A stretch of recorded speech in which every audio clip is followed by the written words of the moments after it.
Streaming live. Okay. So we are officially live on social media. This is Reflection Artist Live, episode number 58. And we have with us special guests today, actually two special guests from Detail King, Jason Fung and Bill Bruno. They've been with Detail King for 16 plus years. Just recently last year, actually making a purchase of that, which we'll get into.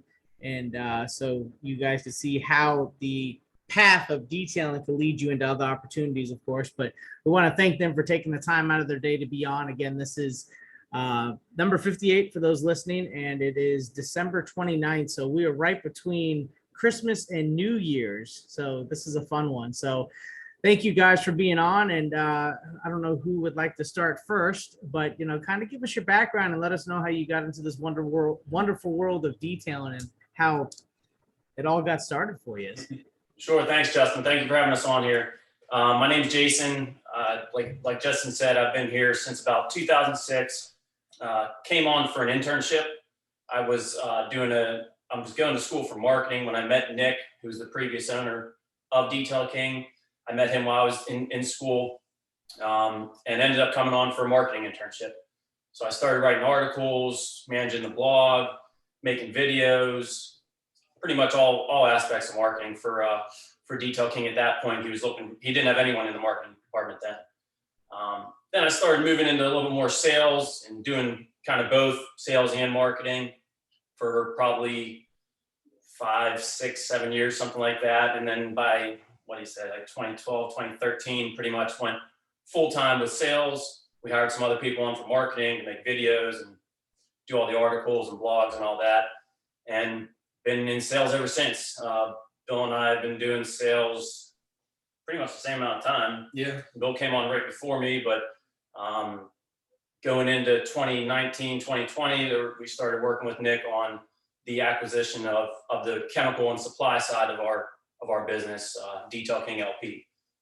Now, with Detail King, as far as you and all those positions, at what point did you start to do a lot of hands-on stuff, or what part did you play in the hands-on aspect with So probably after the first 6 months, we started working me into doing the actual training courses, because that's another big part of our business. I never professionally detailed a car before coming here, but obviously always loved keeping my cars clean, making them look good. And there was things I never even had a clue about when it came time to come here and actually start doing the training. So learned a lot over the first 6 months. Of course, you're always continuously learning, but started getting into the training aspect at that point, and we've been both of us have been training ever since. Now, I'm sure that's helped, tremendously with you being in the sales and marketing side, with knowing the true hands-on side and actually, performing it to help others, detailers, customers, enthusiasts call up to be able to really give them some real world experience feedback, right? Of course. Yeah. That's one of the biggest things we deal with on a daily basis. We can guide customers through every situation that they come across, whether it be paint correction, working on interior detail, whatever, because we also do all the training too. We're not just salespeople on the phones looking at a catalog of products. Now, in your first 6 months or so, when you didn't get that hands-on, did you get some things thrown at you that you're like, for sure. Yeah, definitely. And it's constant. You're still getting things thrown at you after a year or 2 or 3 years, because there's so many variables that come up when doing a detail, of course. Nice, very nice. So, Bill, let's get your background. A similar story, as Jason. I started in 2005. I was still in college. At that time, I was just looking for some summer part-time work before I went back to school. As a car enthusiast, where else would you want to work other than chemical supply company? Learn how to clean your vehicle, keep it looking sharp. So I was glad to be brought on by Nick at that time.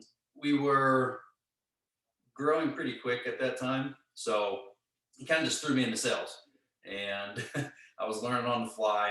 It was a great 4 months, and then I had to go back to school. During the school, I was still coming back, pretty much regularly for the training, kind of observing and starting to learn the actual craft of professionally detailing. Before, it was more of just doing it for friends, family, do my own vehicles, again, just as a hobbyist. And So you came on with a little bit more hands-on experience. What's that? I said, so you came into Detail King with a little bit more hands-on experience Yeah, previous I to mean, being didn't hired? have, the best of tools and best of products, but, started to acquire those and get better at it and start to master it as the years went on. But started in sales, and I kind of did everything here: sales, training, still do sales, still do training. I did a lot of warehouse work, moved a lot of boxes. So I've been kind of moved around a little bit. After I graduated college in 2007, I worked to implement a inventory management system and a sales management software, because Nice. we really weren't intertwined properly as far as from that end of the business. So I managed Well, that, got that set up with 2007, Amazon. right? That's not, Yeah, there yeah. wasn't really a whole lot out there. You kind of had to figure it out, right? Yeah, exactly. So we started to put together a better system, better software to manage that, and then stuck with sales ever since. And here we are. Now we had the opportunity to buy the company, and that's where we're sitting today. Very nice. Now, all that hard work over the past 16 years leading up to that, I mean, do you feel that Nick was it an opportunity that was presented to you guys, or just in time conversation, just kind of been joking or talked about, and then it just, I've seen that happen. I personally experienced that, where you make little jokes like, oh yeah, next thing you know, it actually becomes reality. So there's so many weird things how that transpires. So how did that happen for you guys? Yeah, I mean, we obviously worked for Nick, 15, 16 years. So he trusted us. He knew that we could, carry it and take it to the next level. And he was kind of in a position where he was looking to offer it to us. When he came to us, he brought that and presented it to us. And it took several years for it to actually happen. We discussed it for maybe 3-4 years before it actually finalized. But he did present it to us, and mainly just because he trusted us and he knew that we could take the wheel and keep running with it, and better the business as well. So very cool. Take on basically that legacy that. Yeah, no, he basically offered to us. He knew that it was something that we would want to do. So it's not that there was a whole lot of talk before he offered it, but as soon as he offered it, we wanted to do what we could to keep moving forward and make it happen. Very cool. Now, give me a little background on Nick and how he got started with Detail King, how all that derived. So he had detailed cars, I guess, in his teens. He started detailing when he was a teenager.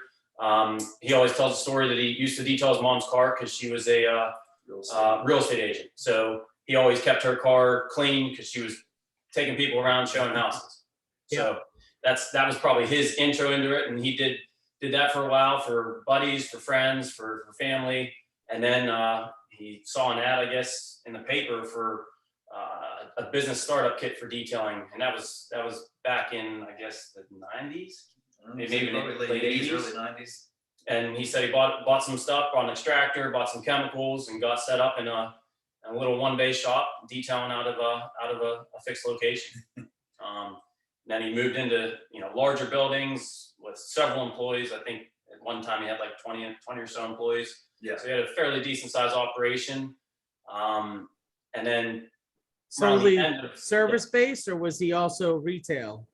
Mostly retail, but he did do some dealership work. I know he had a few dealerships locally here. Yeah, he had some accounts with a couple fleets, but it was mainly retail detailing work. His shop was actually about 5 minutes from where we're at now. It was just right down the street. Very cool. But I don't know the exact. I feel like he had it for a good 10 or 12 years, 10 years or so before he decided to sell it. And they also did a lot of aftermarket, because this is in the 90s, right? So they were doing a lot of car alarms, 12 remote volt starts, yeah, all that kind of stuff. So that's when it was popping back then, right? Yeah, doing, the gold plating, cutting roofs open and installing sunroofs. That was a market for that back then, right? Oh, that was the thing. The manufacturers weren't doing it. I mean, now all the manufacturers do everything, but you couldn't get a car with a remote start or the car phones. You always talk about how they would install the car phones. The VCR in the center console, you mean? Yeah, exactly. But yeah, he did well with that. He had a business that did pretty well. He ended up, I guess, towards the end of the 90s, beginning of 2000s was when he started to get out of that. He sold his share of that company to one of his former employees at that time. and then started Detail King, because that's right when the internet came out, 99. So Yeah. he thought, hey, I've got a lot of experience, I got a lot of knowledge. I want to put that all out there online and help other people start a business as well. And that's what kind of started for him, and ultimately ended up with us. Yeah, and he was doing training before he officially started Detail King as well. Nice. So he was doing some training programs. That's really what he started in, and then it was, it only made sense to start to have some offerings from the equipment, material side of things. Gotcha. And that's when Detail King officially started in 99, which he started out of his townhouse. Yeah. No, that makes sense. I mean, with the chemical line and really launching that direction with training, it kind of all complements each other. Oh, absolutely. You can train them, but you got to have materials to do it too. So they all go hand in hand. Yeah. Now, since when he started in 99 with that, has that been the same facility, or did he grow out of his original one and now that's where you guys are now, or no? He started in basically, as far as the sales operation of it, was in his townhouse. Okay. And that's where all the calls came into, and that's where all the orders and everything took place. But the products were being distributed out of another facility, which was maybe 30 minutes away, still in the Pittsburgh area. Nice. So they basically sent the orders down there. They packed it up from there and shipped it on out. But obviously we grew from there and got into this particular building, which we've been in since I started. They were moving boxes in when I was doing an interview here in 2005. Yeah, so we've been in this building since 2005. Prior to that, he was in a combination of his townhouse and the chemical blender that was blending the products for us. He was shipping stuff out of there. And then we put everything under one roof here. He also had a separate training facility back then too, which our training facility is here now. So yeah, we've moved a couple times, and probably not too far off in the future. We might need to make some other moves here coming up soon as well. Yeah. Yeah. Especially, I'm sure you've probably seen, like a lot of other people who sell online e-commerce, huge growth there with this whole pandemic situation. Yeah. I mean, 2020 was kind of nerve-wracking at the beginning. You're thinking, what's going to happen? They're talking about shutting everything down. You're driving to work and there's nobody on the road. You're like, what's going on in this world? Then you got orders stacked up for days, and it's like, whoa, this don't make sense. Yeah, we grew 40% in 2020. Yeah, wow. So we were like, wow. This pandemic really helped us, and and we outpaced that again, this year. So business is good. The pandemic for a lot of people obviously was not so great, but in the auto detailing world, it seemed to not really affect it much. And if anything, it was a boost. Yeah, automotive industry in general. Well, yeah, definitely see it obviously firsthand, because that's where we're at. But yeah, I've seen it across the board with a lot of stuff within the automotive industry just take off past people's expectations. Yeah, it is crazy. Now, with as long as you guys have been in the business, you've seen like all the basically great transitions. You know what I mean? You're talking the mid 2000s. From our highest grade protectant being a sealant, and of course, and then the transitioning things in the market that have put where now we are with ceramics. I mean, how did you guys respond to that with that transition? Because solely you guys were more of a wax-based company for a while, correct? Oh yeah, waxes and sealants. I mean, we started, that was the bread and butter. You had a polymer paint sealant that would be like 6 to 9 months. People got excited about it. Yeah. And the cherry wet wax, as far as that's the name of our product, Carnauba based wax. People still want, even now today, some people just are locked onto that Carnauba. And I mean, I guess it's an older base that maybe is a little more drawn to that, where everyone who's kind of up to pace now is more ceramic, But obviously you evolve as a business, you have to. And we still have Carnauba products, and we still have polymer paint sealants, and we have a whole line of ceramic coatings as well. And we're excited to see what's next. Yeah, right. What point can you put a finger on what year that you guys kind of transitioned into that? And was it a quick jump, like, yeah, we got to do this, or was there hesitation because you didn't know where it was going to go? At that point, there was definitely some hesitation because we were unsure. Nick had always put in, Carnauba and polymer on vehicles forever. So there's definitely some hesitation. I think we started with another brand, 22 PLE at that point, probably This is Yeah. 2012 or 2011, that, something yeah. like that. And it did okay. We sold a little bit. It didn't fly off the shelf. But within a year or two from that, we said, hey, we gotta have our own ceramic line. We gotta have our own ceramic. It's definitely not going away. It's only going to get more and more traction. And obviously, we see where we are today. So it Yeah, definitely was something that was a necessity. But there was hesitation at first, for sure. very cool. And with, where you guys are now with the training, I'm sure that was probably a learning curve when the first introduction of ceramic in the first training course. Yeah, there definitely was some transition there. We actually still keep our ceramic training to a separate course. We have our main craftsman course, which is kind of just on the basics of detailing and some reconditioning services. But then ceramic is a whole nother part. We only do a demonstration at our main craftsman course, and we dedicate a full ceramic course to learning the ins and outs of everything ceramic. Nice. Now, as far as the training, how often are you guys, prior pandemic, what is the basic schedule of something like that? Are you guys doing it like once a month, couple times a year? How does that roll out? Monthly. For the 3-day craftsman that we have here. Nick also has a 2-day technician course out in California that he does monthly. So 12 of each of those a year, and then ceramics we do it every month as well. So Oh, wow. Very nice. every 30 days roughly, we've got one of each of those classes going on. Very cool. And what is the head count or limitation of head count that you guys bring in? The craftsman class, we try to limit that to 14 students, 12 to 14 at the most. Keep kind of like a 2-to-1 student to trainer ratio. For the ceramic, we even limit that a little bit more to about eight students, and again, still at least 2 to 1 or 1 to 1 almost with those classes. But yeah, eight is the sweet spot for our ceramic class, and about 14 for the craftsman class. Very cool. Technician out in California, I think they take 20 or Yeah, they maybe get a little more for for that. that. That's a 2-day class, the technician program in California. He's probably about 18 to 20 students per program for that one monthly. And now that's the one that you said that Nick is in charge of and running. So that one? Nick is in charge of both our craftsman class here and the technician out in California. The only class that we have under the LP products and supplies is the ceramic course. Okay. And it's mainly because our school, it's approved through the PA Board of Education. We're a private licensed technical school.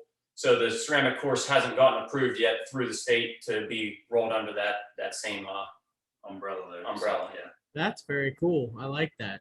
Yeah, I like that back a in lot. 2008, we went and applied to be a private licensed technical school, so we could offer more than just a certificate of completion. We had done that for, I guess, almost 10 years at that point, and we wanted to kind of take it up a notch so that we could offer a diploma course where they actually receive a diploma from the PA Board of Education. Damn. See, that's where I think a lot of other training centers, the direction that they could take in doing that, that will help. It opened up some other opportunities with us, as far as with the VA. VA funding. Yep. We're able to take individuals in under VA funding. So if they're qualified for that, the VA pays for them to come to the technical school.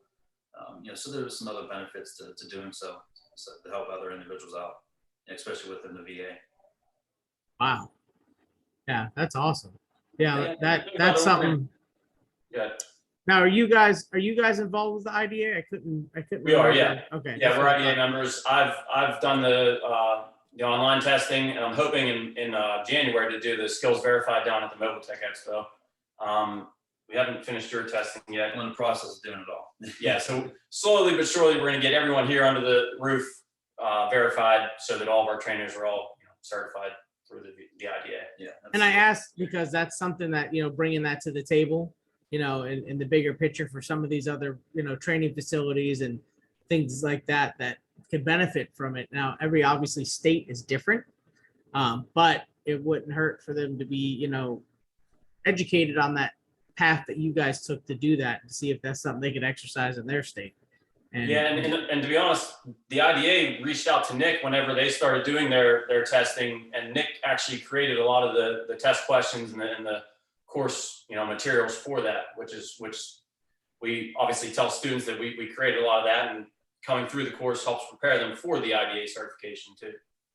Very nice. Do they leave with the certification, or No, is that not at this another point, no. option?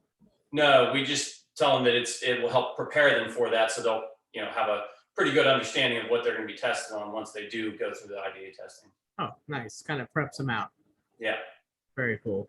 Now, something that's always intrigued me about Detail King, and I don't know how in depth you guys get with it, but from what I've seen on social media and online, is that a lot of the students that leave there, they are really truly set up for success. Like you guys show them how to do, an LLC, get a trailer, get it wrapped, and do all those things.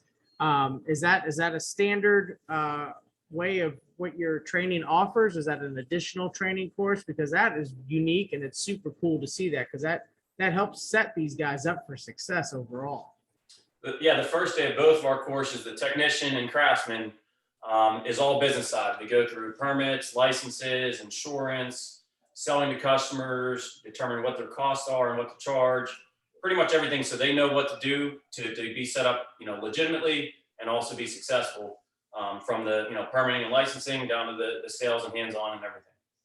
Very cool. Now the materials and the equipment, that would be separate. We don't sell that along with the actual education.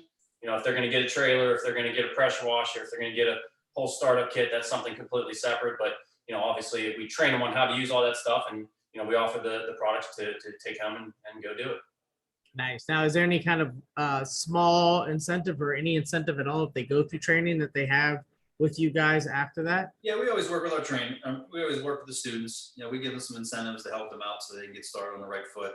I mean, obviously we want to see them, successful. If they're successful, we're successful. The entire detailing industry is better. If you're putting quality people out there that truly know what they're doing, and doing it the right way. So, we want to obviously help them on the business side. That's why we spend an entire day on that, to maybe introduce them to some things that they didn't think of. And there's a lot of benefits to that. And then obviously the hands-on, for the remaining portion of the program. But yeah, we definitely give them incentives to help them out, if they come through the program. Yeah, there's special discounted pricing on the startup kits for them while they're here, or if they just want to buy things a la carte, we give them a discount percentage off the products that they're purchasing while they're here. And we're always willing to work with our students. Yeah, and we always preach to them, we're here for you afterwards.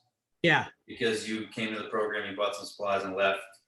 We're not done with you. Give us a call. It's not a service and a handshake. It's more to it. We'll help you out. I got customers that call me almost every day. Question with this, question with that, and that's perfectly fine. That's what we enjoy doing. And again, it's bettering them. It's bettering the industry. So we're more than happy to help anybody out.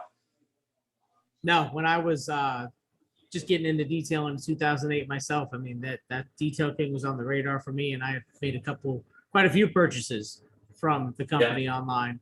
And I talked to somebody, I mean, gosh, we're talking, 12 plus years ago, but talked to somebody on the phone. It may have been one of the two of you. I know.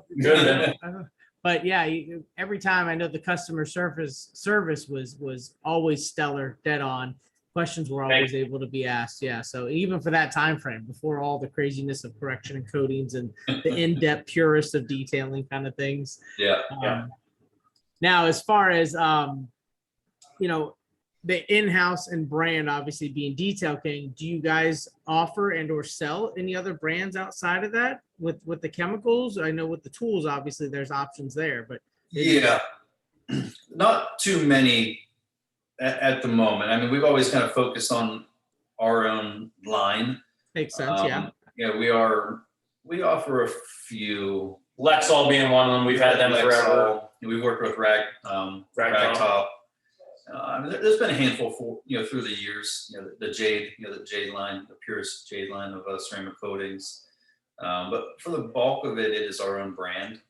And maybe one day we'll expand and start offering some others. But currently, we're kind of focusing on that. We want to get that to where we're 100% satisfied, and maybe open the doors to some other avenues there.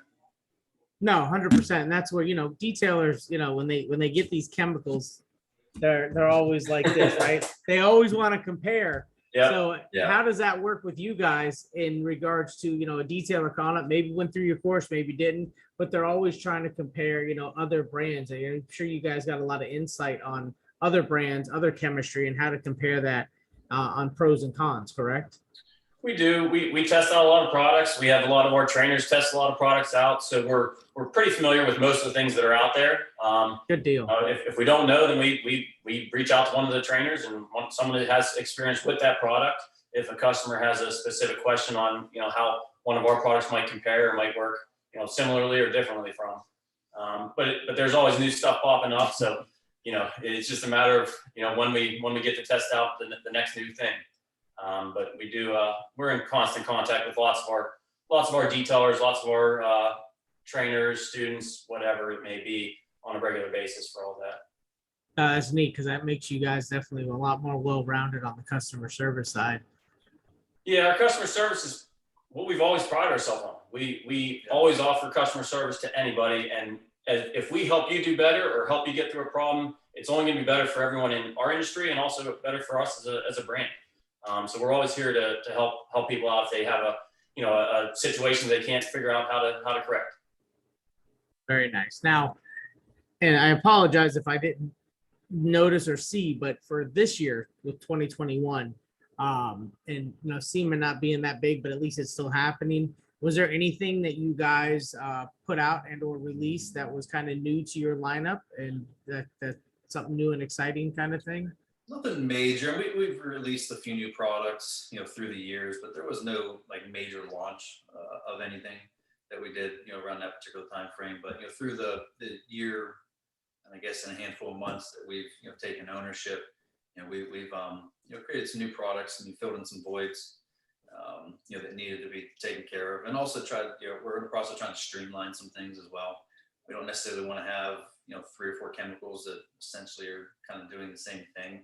We want to streamline that so we can simplify it for individuals, just to make it easier for them in the buying process, but also make it easier for them to educate themselves and their employees as far as what to use and where and when.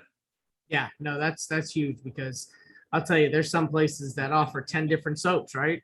And they all do the same thing, but one's for a Camaro and one's for a Challenger. This one's for a black car. It's a soap, right? Yeah, Simplify it. And it's hard because we'll have a handful of soaps and we're like, oh, we're going to phase this one out, but then we got a handful of customers and they're like, don't get rid of that. You can't get rid of that.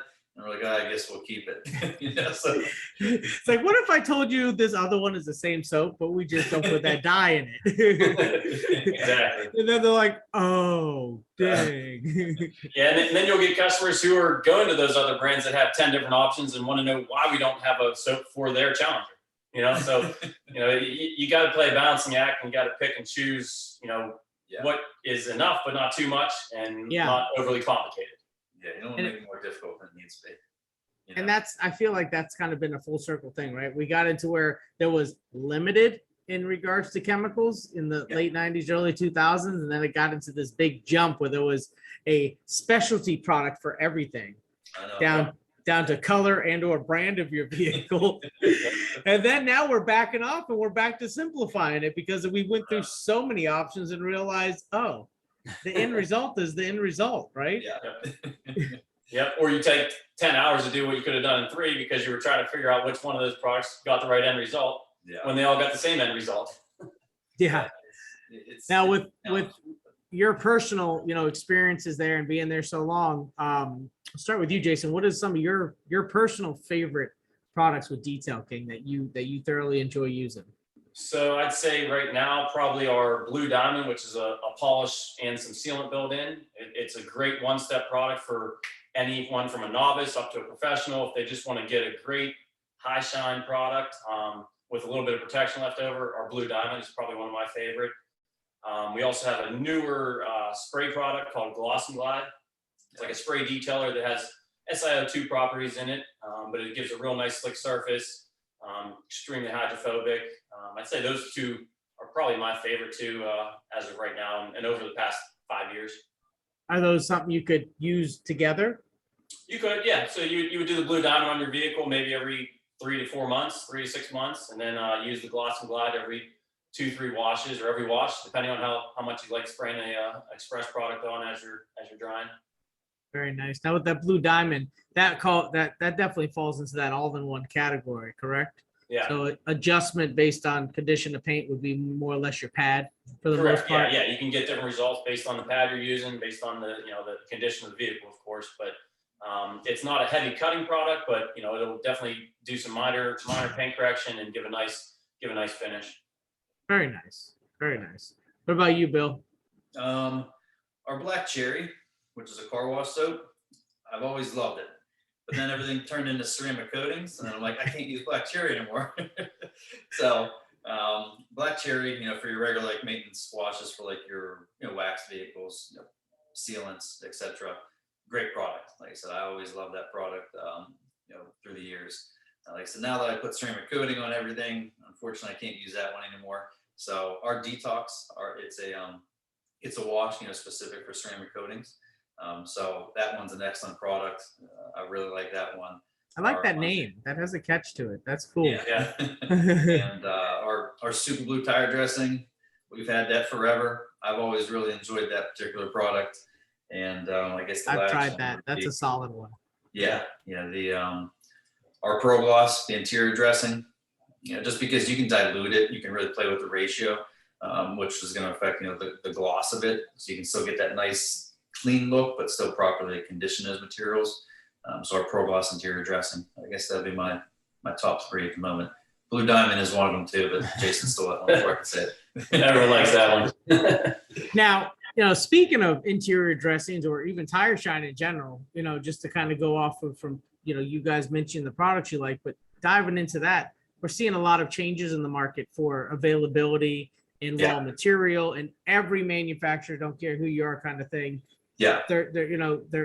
It's one big, I would say, monopoly of somebody who owns most of the silicone rights. But yeah. how is that affecting you guys? Well, prices are going up through the roof in terms of costs, and we're trying to kind of compete that with some newer products. We're working on a bunch of test formulas right now. We're also trying to obviously reduce sling and the grimy feel that the silicone dressing gives as well.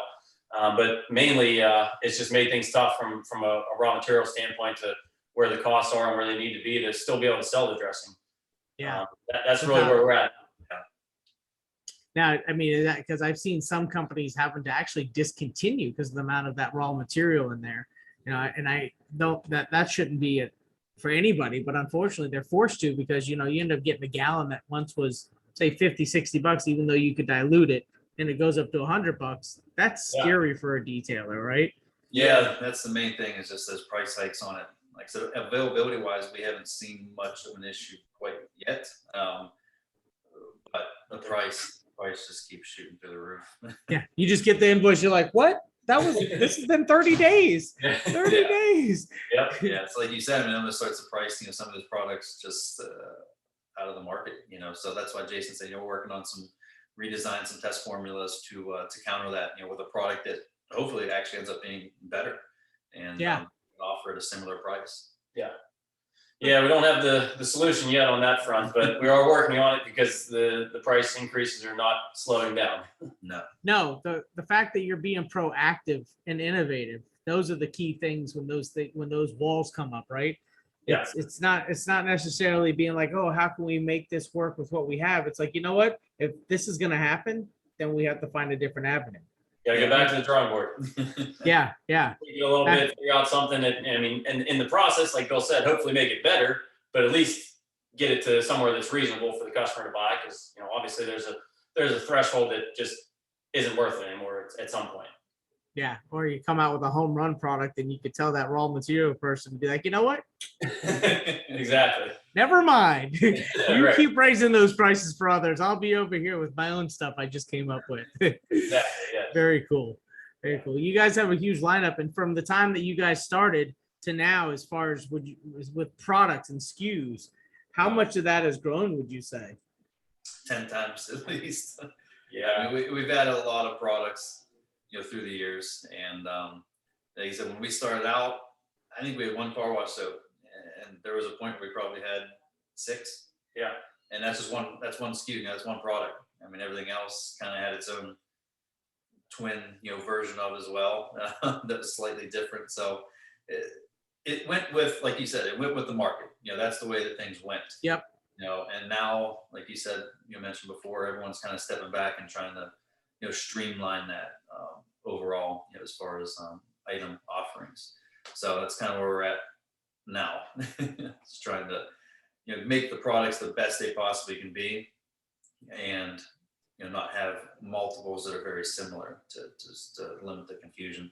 But Yeah, yes, we've had a lot of products through the years. At a time, yeah. Part of what we've done over the past year and a half since taking over is streamlining, like Bill said. I mean, we did have way too many options for a lot of things. When you step back and look at it, and we're trying to kind of just come up with the best version of everything, streamline a little bit so it's a little bit less confusing, but still have the, you know, enough products to get the job done. Very cool. Now, if you don't mind me asking, just for viewer purpose, Jason, how old are you? 37. Bill? 6.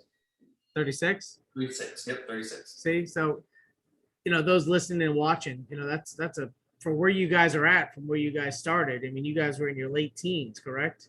Yeah. So, I mean, that's one of those things that you guys didn't stop and you enjoyed it. So you didn't see a stopping point. There was no, Yeah. and that right there is an inspiration to a lot of these guys, these younger guys, or even guys in their 30s that could see that there's still massive opportunity that you just don't know it's going to be presented to you until you start to get engaged. Yeah, absolutely. And we spent almost half our lives doing this stuff. So. Yeah. Now what are you gonna do with the other half, right? But now, traditionally, do you guys, Detail King, the brand, traditionally, have you guys attended and set up booths at like SEMA, Mobile Tech, stuff like that? In the past, we have not. No, Nick was never really into doing that. I think he did say he did a booth once. Was it SEMA or he did it once or twice, I believe, out at I don't know if it was MTE or if it was, I don't think it was SEMA. I want to say it was the ICA, the Car Wash Association. Maybe it was. Okay. I feel like it was there, but he did one or two, but It was a while back. It was a long time ago. Yeah. He never really got into, you know, doing that consistently. That's one of the things that we've discussed, you know, doing, you know, now that we would be able to make that decision. But we obviously last year SEMA, well, there wasn't SEMA. This year we did go out to it at least, and you know, it's nice to just walk around and meet with a lot of the individuals that we work with on a daily basis, and meet up with some customers as well. But there's definitely some merit to going to shows, and you just got to be consistent with it. Oh yeah, 100%. And that's why I was asking, you know, because you guys now are in the driver's seat. That's a huge opportunity with the streamlining approach that you guys are making with these products, simplifying it, making a super beautiful booth, because the branding is awesome. You know what I mean? And it's very familiar in the industry. And yeah, being it's able to, we've been discussing. It's definitely on the radar. very cool. Very cool. Yeah, Definitely like to. What's that? With a few more changes, I think you'll start to see us at some of the major shows.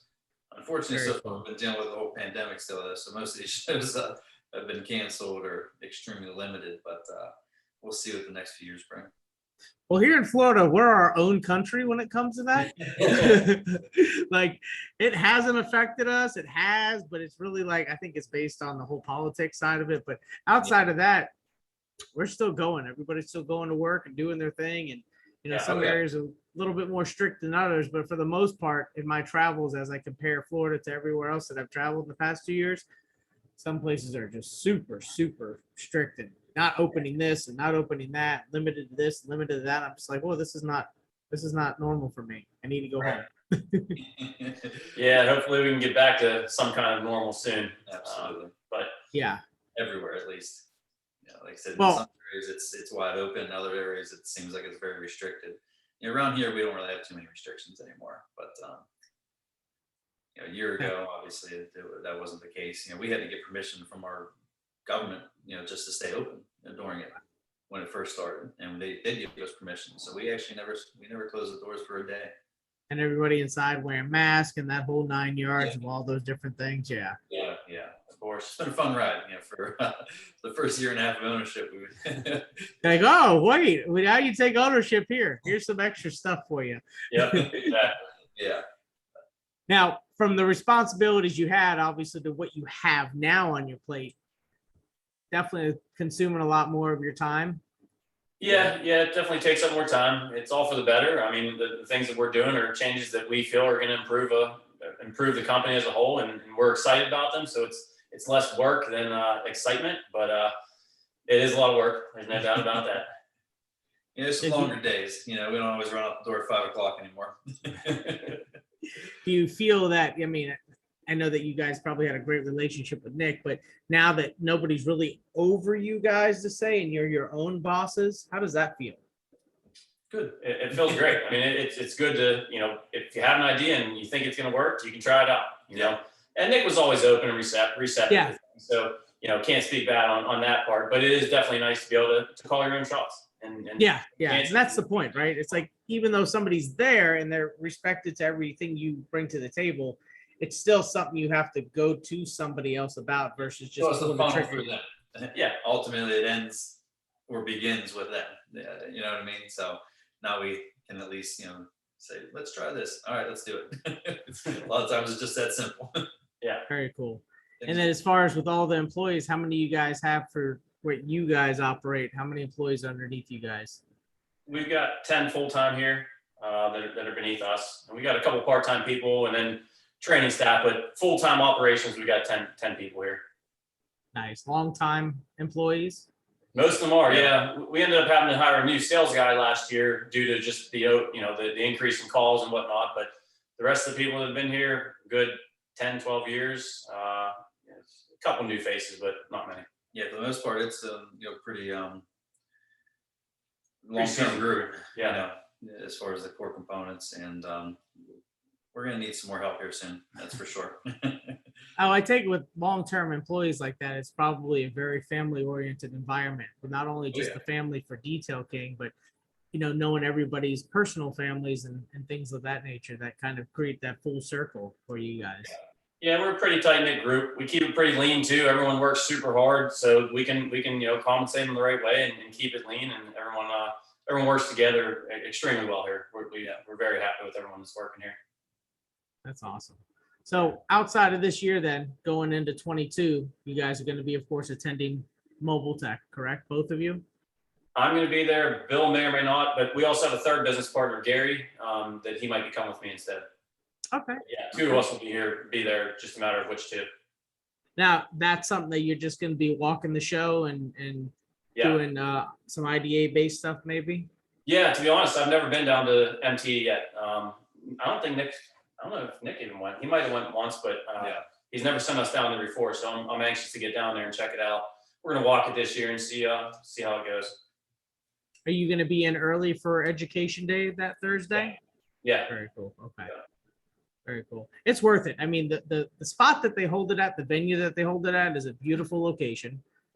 Very wide open. Matter of fact, it's so big that sometimes there's other seminars like multi-level marketing seminars and other things that also happen at the same time because there's just so much space. Yeah. But networking in general, as you guys know, as trainers and holding trainings, that, you know, the detailers getting together and the value of that networking, you can't put a price on that. No, you No, can't. it's definitely beneficial for sure. It's always Very fun cool. hearing others, you know, stories, experiences. You know, there's always something to learn. And I'm sure you'll see plenty of, you know, your students walking around and being able to be like, oh my gosh, I haven't seen you, you know, that kind of scenario where you run into somebody. Yeah. And do you have a lot or a good majority that have come out of Florida as well? I mean, I'm sure you have over the years, but We've got a bunch down there for sure. gotcha. I know I've got somebody local to me that I've known for about 10 plus years, local detailer, has a shop, and he went through training with you guys back in, like, I want to say 2009, 2010, maybe. Yeah. Okay. So, Yeah. But as far as anybody else local, I'm not too familiar with that has from the small county. So Yeah. there's only so many detailers in this county versus the whole state, right? Right. But yeah, he had nothing but good things to say. And even for that time frame, you know, he said that you guys put on an amazing training for that. And I say that time frame because I feel like that time frame, there was a lot more traditional approach to detailing, more basic compared to where we are now. Yeah, the training back then was definitely different than now, for Yes. sure. All the I'm sure equipment looks completely different now, everything. Sure, you get people that are a lot more inquisitive now than they used to be. Yeah, half the day can sometimes be taken up by questions. I mean, they're all good questions, but there's a lot of questions. Thank you, social media. Thank you, YouTube. Yep, exactly. But I seen a guy do it this way. Yeah, But is that what we're doing here? exactly. Yeah. Well, cool. I appreciate you guys being on. We are coming up on that mark for time, which definitely enjoyed, having you guys on. As far as the end of my shows, I always ask if there's any advice that you could give to any detailers or anybody in your position. You guys have a great story and successful story at that. So I hope a lot of people were able to take something from that. However, is there anything that you could say as advice for the viewers and listeners? Yeah, I mean, I'd say, if you put your time into your craft and put the effort in to learn as much as you can and do the best job that you can, you will be successful. It's just a matter of taking that time and investing the time and the effort into it. A lot of people want to get a business started and hire a bunch of employees and step back, but that's not always the case. You've got to put the time in. You've got to build that brand. You've got to build that reputation. If you put out a quality product and you stick with it, you'll always do well. I'd say that's the biggest piece of advice I have. It's detailing is labor intense. Just like any business, every business takes work. This is going to be labor work. If you put the time in, it is going to be hard work, but it will pay off down the road for sure. Yeah, especially as a detailer. Yeah. Yeah, and my little piece to that is you don't have to start out offering every service under the sun. If your means and your knowledge only allow you to acquire the pieces to offer car washes, then be the best car washer in your community, because then you'll be able to grow the customer base. You'll gain credibility. People will trust you, and then reinvest in yourself when you're able to buy more equipment, get additional training, certifications, and then you can offer more services from there. But if you are forced to start small for whatever reason, don't let that keep you from starting in a detailing business. A lot of people think, oh, I got to be able to do ceramic, I got to be able to do paint correction, PPF, window tint. That stuff will come. Start where you can start and be the best at that and grow from there. Yeah, I couldn't agree with you more. Know your worth when you get to it. No, I couldn't agree with you more. That's awesome. Well, cool, man. Jason, Bill, I appreciate you guys for being on. Yes, thanks for having us. Yeah, and we will have this uploaded on all the social media. I'm sorry, take that back. On our Reflection Artist site for Facebook. Okay. And then any of the podcast platforms, and then of course YouTube as well. Now this week we have our standard shutdown at Buff and Shine, so we will be able to get it uploaded super quick like we normally would. But just keep your eye out. It would be episode number 58. So that way, if you guys want to go on and share it now and or share later, or if you want to put in a request with Clint or Julio to get your own copies to share, just give us a shout and let us know after this break, and then we'll go from there. But aside from that, again, I appreciate it, and everybody listening, thank you, and we will look forward to seeing Jason, maybe Bill, at Mobile Tech Expo here in Florida, and catch them walking and bend their ear and and get involved and all the good stuff. But thank you guys, and Happy New Year as well. Yes, Happy New Year to you as well, and hope to talk to you again. Yeah, thank you for having us on. Happy New Year. Absolutely. Take care, guys. Thank Take you. it easy.